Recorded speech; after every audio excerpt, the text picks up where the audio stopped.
C'est pas tellement l'université de Leyde, bien sûr, le NIMAR relève de l'université de Leyde, mais heureusement que nous avons pu faire appel à des collègues d'autres universités et d'autres institutions pour l'enseignement supérieur, notamment l'Académie Rijnwaard pour les études de muséologie.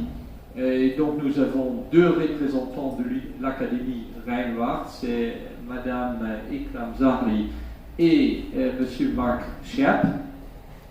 Mais Monsieur Mark Schaap, il n'est pas uniquement à l'Académie Rijnwaard, il est aussi à le Centre pour l'expertise sur le patrimoine immatériel qui s'appelle KIN, basé à Arnhem, et je pense que vous en gardez des souvenirs, n'est-ce pas, parce qu'on a eu le plaisir l'année dernière d'être très bien accueillis au KIN. On a mangé une glace, on a pratiqué plein de métiers, de l'artisanat, donc dans le musée de plein air à Arnhem. Et donc c'est aussi à la suite de cette visite qu'on avait fait à Arnhem que j'ai proposé aux collègues de KIN et de Rijnwaard de continuer les échanges et de regarder vers l'avenir. Et je suis encore plus content que nous avons aussi un représentant de l'université Radboud à Nijmegen, mon très cher ami, le professeur Erik Van Brugx, qui travaille aussi sur le patrimoine. Il est anthropologue et il a travaillé beaucoup en Australie, mais il travaille notamment maintenant en Suisse, il fait de la recherche en Suisse. Donc, tout ça pour élargir un peu le champ, parce que dans les années 80, la coopération académique entre les Pays-Bas et le Maroc a commencé avec la migration. Et évidemment, c'est un sujet qui est très très important, qui aujourd'hui est devenu peut-être encore plus important du point de vue politique. C'est un sujet qui préoccupe les gens un peu partout dans le monde, qui gère plus ou moins les élections, comme nous avons pu voir récemment aussi aux États-Unis, mais aussi aux Pays-Bas. C'est aussi un sujet important au Maroc. Mais il y a plus que ça dans la vie. Donc le NIMAR, l'Institut néerlandais, a essayé d'élargir le champ de recherche, notamment avec les études africaines. Et je pense que là, le Maroc et les Pays-Bas partagent vraiment un très grand intérêt. Le Maroc est en train de devenir de plus en plus aussi un pays africain. C'est bien sûr un pays arabe, un pays amazigh, un pays méditerranéen, un pays musulman, mais c'est aussi un pays africain. Donc nous nous intéressons tout à fait aux études africaines et de partager et d'échanger. Et Driss, comme l'Oustad Taheri, ils ont été invités à l'Institut des études africaines à l'Université de Leyde cette année. Mais il y a aussi le troisième volet qui est très important pour nous, et Driss vient déjà de l'évoquer, c'est la muséologie et les études sur le patrimoine.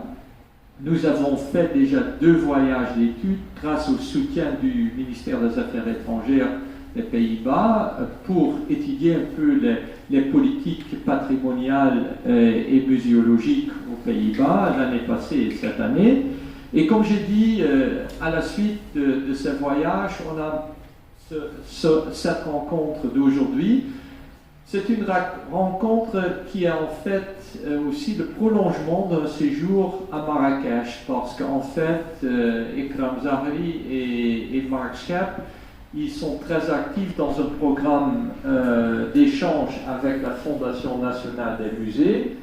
Et cette semaine, nous étions très bien accueillis par la Fondation au musée du patrimoine immatériel à la place Jemaa Fna à Marrakech. Donc pendant 3 jours, nous avons eu le privilège d'échanger avec des collègues qui sont dans les musées, le musée du patrimoine immatériel, mais aussi le musée des confluences d'Al-Bacha et le musée d'Arsi Saïd.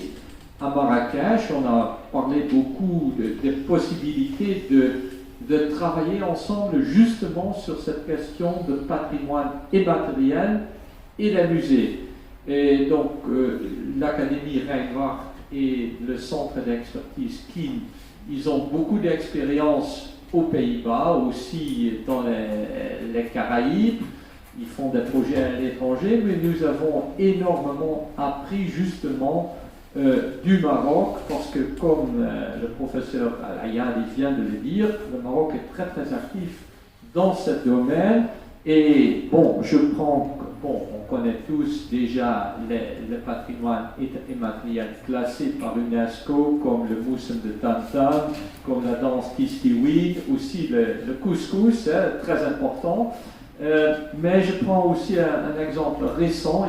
Nous avons ce très beau livre, grâce au professeur Mohamed Saïd Al-Mortaji, sur le patrimoine matériel et immatériel. Et le livre, en fait, il montre très très bien que les deux ils sont liés, qu'en fait, dans la recherche académique, on ne peut pas les séparer. C'est peut-être une question politique de les séparer, mais dans la recherche, on ne peut pas les pratiquer.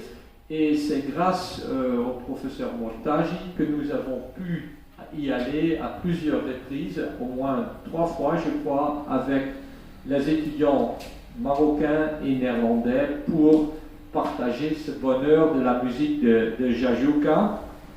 Donc, quand ces étudiants, et avec ça j'aimerais bien terminer, quand j'ai appris que Ekram et Marc, ils allaient visiter Marrakech pour échanger aussi sur des questions plus pratiques, comment représenter le patrimoine immatériel dans un contexte muséologique, je leur ai proposé de faire un petit saut de Marrakech à Rabat pour visiter nos amis Revantiyyin et Memphisiyin, Kasraouiyyin.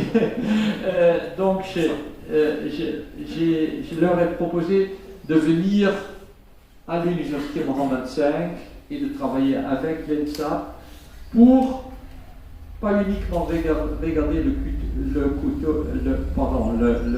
le côté musée, mais aussi le côté enseignement supérieur. Et nous sommes ici avec plein d'étudiants et aussi plein de professeurs. Merci beaucoup d'être venus si nombreux.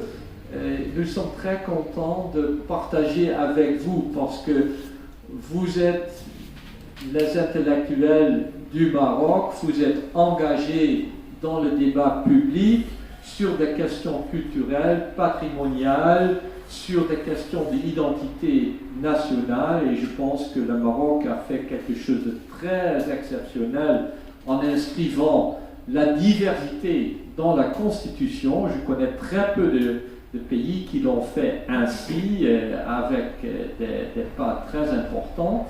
Donc, c'est pour cela que nous sommes ici aujourd'hui, pour partager plutôt avec nos collègues professeurs, avec les étudiants, une réflexion plutôt académique. Donc, Ekram Zahri, elle va présenter un peu les fruits, les résultats de cette rencontre qu'on a eue à Jemaa el-Fna, où on était vraiment dans le bain du patrimoine immatériel.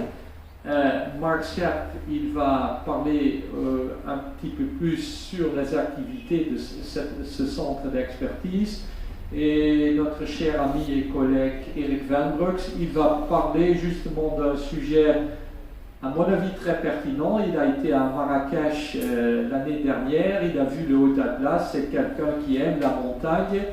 Et il a été fasciné par tout ce qu'il a vu dans le Haut Atlas, et il a dit qu'il a bien envie de travailler avec les collègues au Maroc pour voir un peu comment les gens gèrent des questions écologiques qui sont aussi de plus en plus présentes, liées au changement climatique. Donc Eric, il va présenter un cas de recherche de la Suisse, comment les gens y gèrent les changements climatiques et les défis écologiques à travers un intérêt pour des rituels religieux. Donc, une étude de cas. Donc, on a un peu de tout. On a de notre côté, du côté des Pays-Bas, il y a le côté résultat de la rencontre à Jmaltna, il y a le centre d'expertise, mais il y a aussi une démonstration de l'étude de cas.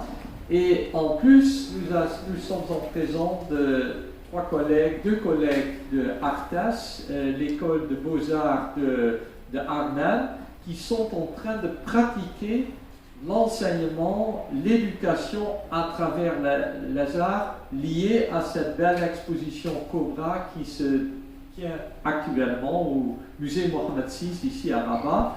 Donc peut-être à un certain moment, eux aussi pourraient partager un peu déjà leurs premières expériences.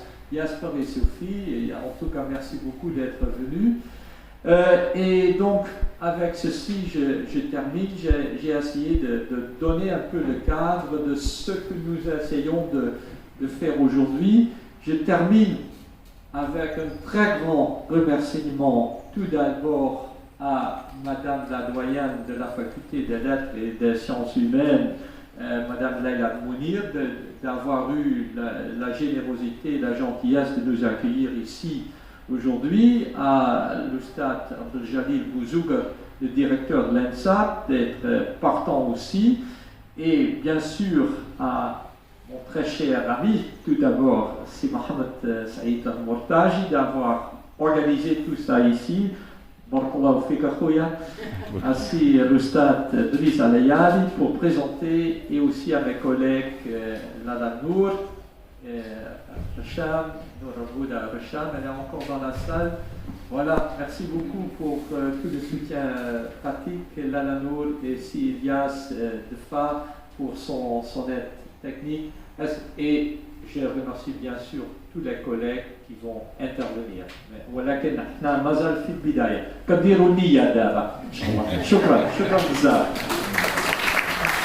Merci. Thank you so much for